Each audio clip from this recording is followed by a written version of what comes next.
আসসালামু আলাইকুম রহমতুল্লাহি আবরকাতু। সুপ্রিয় সম্মানিত দর্শক ও শ্রোতা, আজকে আমরা পবিত্র লাইলাতুল কদর তথা শবে কদরের রাতটি চেনার কিছু আলামত সম্পর্কে জানব। কোন কোন নিদর্শন দেখলে বুঝবেন যে আজকের রাতটি লাইলাতুল কদর।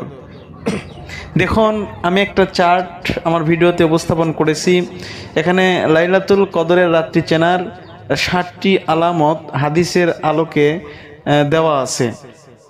1 নম্বরে দেখেন, রাসূলুল্লাহ সাল্লাল্লাহু আলাইহি সাল্লাম বলেছেন, রাতটি গভীর অন্ধকারে ছেয়ে যাবে না, তথা লাইলাতুল কদরের রাত যেই রাতে হবে এই রাতটা গভীর অন্ধকারে ছেয়ে যাবে না। 2 নম্বর, নাতিশীতোষ্ণ হবে, অর্থাৎ গরম বা শীতের তীব্রতা থাকবে না, না গরম না শীত, এমন একটা আরামদায়ক রাত্রি মনে হবে। 3 নম্বরে, মৃদু মন্দ বাতাস প্রবাহিত হতে থাকবে, ওই রাত্রে মৃদু মন্দ বাতাস প্রবাহিত হতে থাকবে। 4 নম্বর, সে রাতে ইবাদত করে মানুষ অপেক্ষাকৃত অধিক তৃপ্তি বোধ করবে, অর্থাৎ অন্য রাত্রেও আমরা ইবাদত করে যে তৃপ্তি বোধ করি, কদরের রাত্রি যদি হয়ে যায় ওই রাতে মানুষ ইবাদত করে তৃপ্তি বোধ করবে, আনন্দিত হবে, ভালো লাগবে। এরপরে দেখেন 5 নম্বর, কোনো ইমানদার ব্যক্তিকে আল্লাহ স্বপ্নে হয়তো তা জানিয়েও দিতে পারেন। কোনো ইমানদার ব্যক্তি যদি আল্লাহ পাক চান তো স্বপ্নে যোগে এটা তাকে জানিয়েও দিতে পারেন যে আজকের রাত্রি কদরের রাত।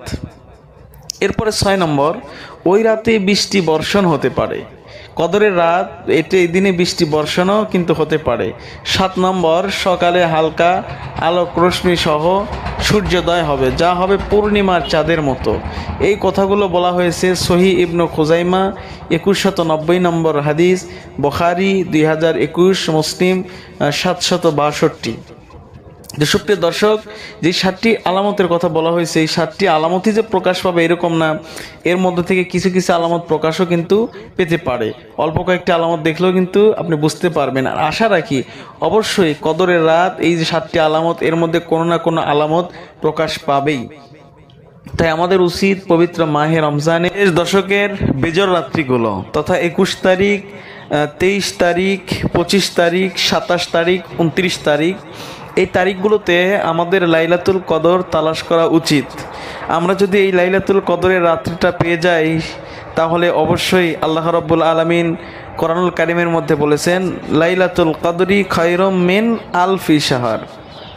লাইলাতুল কদরের রাত্রিতে যদি কেউ ইবাদত করে তাহলে 1000 মাস ইবাদত করার চাইতে অপেক্ষাকৃত উত্তম জাযা সওয়াব আল্লাহর কাছে পেয়ে যাবে। তো ক্যালকুলেশন করলে আমরা দেখতে পাই 1000 মাস অপেক্ষা প্রায় 86 বছর। তাহলে ভেবে দেখেন, আপনি যদি একটি রাত্রি ইবাদত করেন আর ওই রাত্রি যদি আপনার নসিবে মিলে যায় তাহলে কিন্তু 86 বছর কয়েক মাস ইবাদত করার সওয়াব পেয়ে যাবেন। তো সুপ্রিয় দর্শক, আমরা অবশ্যই এই বছর পবিত্র রমজানে লাইলাতুল কদর সকলেই তালাশ করার চেষ্টা করব ইনশাআল্লাহ। তো আজকের ভিডিওটি ছিল এ পর্যন্তই। ভিডিওটি যদি ভালো লাগে অবশ্যই লাইক কমেন্ট শেয়ার করবেন। আর পরবর্তী যদি আপনি কোনো কিছু জানতে চান অবশ্যই কমেন্ট করলে আপনার প্রশ্নের উপরে উত্তর দেওয়ার চেষ্টা করব ইনশাআল্লাহ। তো পরবর্তী ভিডিও দেখার আমন্ত্রণ রইল। পরবর্তী ভিডিও পাওয়ার আগ পর্যন্ত সবাই ভালো থাকবেন, সুস্থ থাকবেন। ধন্যবাদ। আল্লাহ হাফেজ।